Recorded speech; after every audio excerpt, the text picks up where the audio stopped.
پرہیزگار ہیں، متقی ہیں.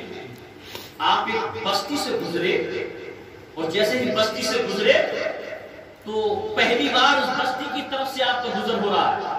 جب پہلی بار اس بستی کی طرف سے آپ کا گزر ہو رہا ہے تو آپ نے کیا دیکھا؟ اس بستی کے قریب ایک چھوٹا سا بچہ دھول اور مٹی سے کھیل رہا ہے. اس کے ہاتھ میں مٹی کے ڈھیلے ہیں اور وہ کھیل رہا ہے. سیدنا مالک ابن دینار رحمۃ اللہ علیہ نے سوچا میں اس بچے کو سلام کروں یا نہ کروں. آپ سمجھ رہے ہیں؟ وہ بزرگ تھے، عالم بھی تھے، پڑھے لکھے تھے، پرہیزگار بھی تھے، لیکن ان کے ذہن میں بات آئی کہ یہ پتہ نہیں بستی مسلمانوں کی ہے یا غیر مسلموں کی ہے. آپ نے سوچا کہ میں اس بچہ کو سلام کروں یا نہ کروں، اور اسی اسنا میں سوچتے ہوئے وہ آگے بڑھ گئے کہ یار چلو بچے کو کیا سلام. لیکن آپ نے سنا نہیں ہے میرے آقا جب معراج کی رات میں بیت المقدس پہنچے تھے تو سب سے پہلے میرے مصطفیٰ نے سلام کیا. سلام کرنا مخصوص نہیں رکھا، اس کو عام کیا گیا ہے، کیونکہ اس لیے اگر چھوٹا بڑے کو کر لے گا تو اس سے سنت ادا ہو جائے گی، یا بڑا چھوٹے کو کر لے تو اس سے سنت ادا ہو جائے گی. اور میرے آقا فرماتے ہیں جو میری ایک سنت کو زندہ کرے سو شہیدوں کا ثواب. سیدنا مالک ابن دینار رحمۃ اللہ علیہ گزر گئے. آپ کے ذہن میں بات آئی یار یہ بچہ ہے، چلو اگر بچہ ہے تو کیا ہوا، میرے مصطفیٰ نے بھی تو چھوٹے چھوٹے بچوں کو سلام کیا. پیارے آقا نے بھی تو چھوٹے چھوٹے بچوں کو سلام کیا. ہم انہی کے تو امتی ہیں، انہی کے تو عاشق ہیں. پلٹ کر آئے اور پلٹ کر آنے کے بعد آپ نے اس بچے کو کس انداز میں سلام کیا؟ اس بچے کو سلام کیا السلام علیکم یا ایھا الطفل. یہ بچہ تم پر اللہ کی رحمت ہو. تو بچے جو دھول اور مٹی سے کھیل رہا تھا، پہلی بار اس بچے سے ملاقات ہے. سیدنا مالک ابن دینار رحمۃ اللہ علیہ اس بچے کو پہلی بار دیکھ رہے اور بچہ بھی ان کو پہلی بار دیکھ رہا ہے. میں آپ کے یہاں پروگرام میں آیا، میں ایک بات سمجھا دوں. ناظم صاحب نے نظامت کے دوران میرا نام بول دیا تو آپ کو نام معلوم ہو گیا، لیکن اس سے پہلے میرا نام معلوم تھا نہیں تھا نا. اب دیکھیے ذرا بچے کو سلام کیا کس انداز میں؟ السلام علیکم یا ایھا الطفل. یہ بچہ تم پر اللہ کی سلامتی ہو، رحمت ہو. تو بچہ کس انداز میں جواب دے رہا ہے؟ اچھا کر بولیں گے ذرا سبحان اللہ. بچہ نے سر پر اٹھایا اور کہا وعلیکم السلام. اے مالک ابن دینار تم پر بھی اللہ کی سلامتی ہو. بچے نے نام لے کر کے سلام کا جواب دیا. بچے نے نام لے کے سلام کا جواب دیا. آپ سمجھ گئے مالک ابن دینار کہہ رہے ہیں کہ جس سے پہلی بار ملاقات ہو رہی ہو، اس سے پہلے کبھی بات چیت نہ ہوئی ہو، بچے نے مجھے نہ دیکھا ہو، میں نے بچے کو نہ دیکھا ہو، اور یہ بچہ میرا نام لے کر کے سلام کا جواب دے رہا ہے. یہ بچہ کوئی ایسا ویسا بچہ نہیں بلکہ یہ ہونہار بچہ ہے، بڑا قابل بچہ ہے. اس بچوں کو سینے سے لگا لیا اور سینے سے لگانے کے بعد اگر اجازت ہو تو بیٹا ایک بات پوچھو. آپ پوچھئے کہ بیٹا تمہیں ہمارے نام کا پتہ کیسے چل گیا؟ ہمارے نام کا پتہ کیسے لگ گیا؟ تو بچہ کیا کہتا معلوم ہے؟ اے مالک ابن دینار آپ قرآن پاک پڑھے ہوئے؟ کہا بیٹا قرآن پاک میں پڑھا ہوا، قرآن تمہیں یاد ہے؟ تو کہا اچھا اگر قرآن پاک اگر آپ کی یاد ہوتا تو آپ مجھ سے یہ سوال ہی نہیں کرتے، یہاں پر آپ مسٹیک کر رہے ہیں. نہیں بیٹا قرآن پاک میں یاد ہے. تو بچے کا جواب سنیے بچہ کیا کہتا ہے. بچے نے کہا اے مالک ابن دینار تمہیں معلوم نہیں عالم ارواح میں جب اللہ پاک نے تمام روحوں کو جمع کر کے جب ایک جلسہ کیا تھا، ایک جلسہ کیا تھا، ایک پروگرام ہوا تھا، اس جلسہ میں اللہ نے فرمایا تھا ساری روحوں سے وعدہ لیا تھا. اللہ نے قرآن میں فرمایا 90 پارے میں بچہ جواب دے رہا ہے. اللہ نے فرمایا الستو بربکم، کیا میں تمہارا رب نہیں ہوں؟ کیا کہا تھا رب نے کہ میں تمہارا رب نہیں ہوں؟ تو سب نے کہا تھا قالوا بلا شہدنا، اے مولا ہم گواہی دیتے ہیں اس بات کی تو ہمارا رب ہے. تو مالک ابن دینار سے بچہ کہہ رہا ہے مالک ابن دینار جس وقت آپ کی روح اس بات کو گواہی دے رہی تھی تو میری روح تمہاری بغل کے پاس موجود تھی، اسی وقت سے مجھے آپ کا نام معلوم یاد تھا اور اسی وجہ سے مجھے آج تک وہ نام یاد ہے. اب یہ فیصلہ کر لو کہ جب عالم